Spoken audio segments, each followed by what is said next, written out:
Sarah had always dreamed of having amazing toys like her classmates, but her family couldn't afford expensive gadgets and designer dolls. Every day at school, she watched friends play with electronic tablets, remote-controlled robots, and collectible figures. "I wish I could have exciting toys too," Sarah sighed, walking home. One afternoon, exploring behind her apartment building, Sarah discovered something wonderful. An elderly woman named Mrs. Chen was creating incredible playthings using discarded materials and natural objects. She had built a magnificent castle from cardboard boxes, fashioned dolls from old socks and buttons, and created a miniature world using twigs, leaves, and stones. "How do you make such amazing toys without buying anything?" Sarah asked, fascinated. Mrs. Chen smiled warmly. "The best toys aren't bought in stores. They're created with your own hands and imagination. Every thrown-away item can become something magical. You just need to see it creatively." Inspired, Sarah began experimenting. Empty cereal boxes became spaceships or robot costumes.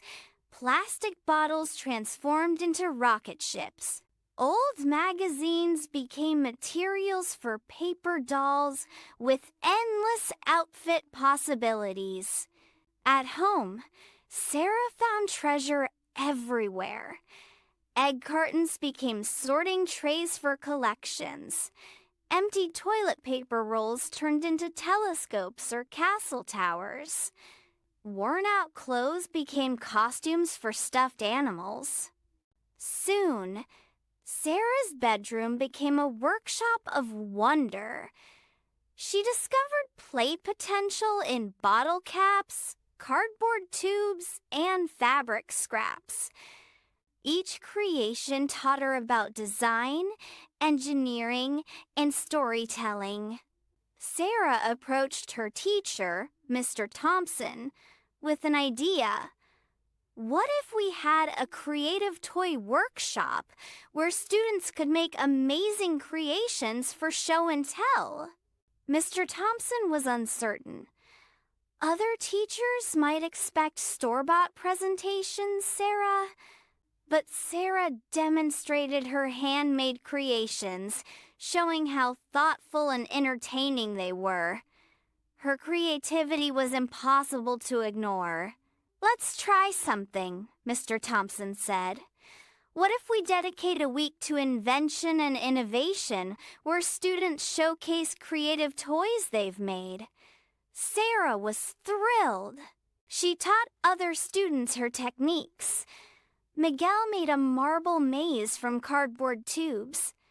Emma created a puppet theater from a shoebox. Alex built a working catapult from popsicle sticks.